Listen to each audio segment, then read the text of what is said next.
Kapag may asawa na, hindi na pwedeng magbuhay binata. Marami na kasing dapat isakripisyo at isaalang-alang. Bagay na tila hindi naiintindihan ng ilan, tulad na lang ng mister ni Angelica. Madalas pa rin daw kasi itong uminom kasama ang barkada.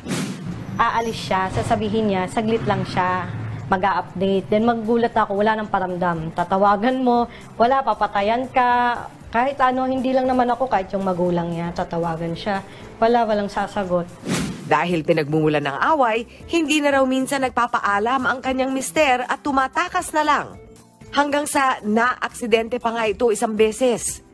Galing siya sa inuman, tapos umuwi siya ng puro galos na. Dumudugo na yung sa tuhod, dumudugo na yung sa siko niya. Tapos ang sabihin niya, nadulas lang. Makita mo dun sa motor, may gasgas na din. Madalang na nga lang daw na magtugma ang day off nilang dalawa, inilalaan pa rin ito ng kanyang asawa para sa kanyang barkada. Expect ko, may time kami. Pero magugulat na lang ako, may inuman na ganap.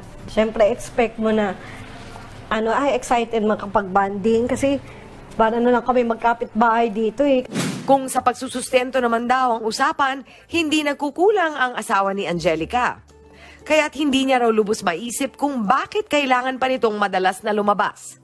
Parang papaisip ka, ayaw ba sa bahay? Di mo ba kaya mapirmi?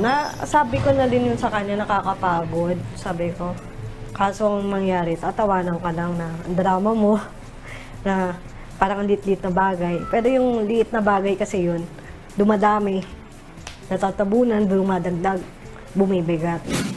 May payo naman ang ating eksperto sa mga tulad ni Angelica na nahihirapan ng intindihin ang kanilang asawang may bisyo. Yung mga bit-bit natin, unfinished business, during singleness, hindi pwedeng bit-bitin sa marriage. Not subject to stipulations yun ang sabi ng family code Pag sila yung humingi ng tulong, pag sila na mismo yung humingi ng assistance. Tulungan niyo ba kami, gusto kong matanggal tong bisyo na ito Doon mo makikita na interesado magbago.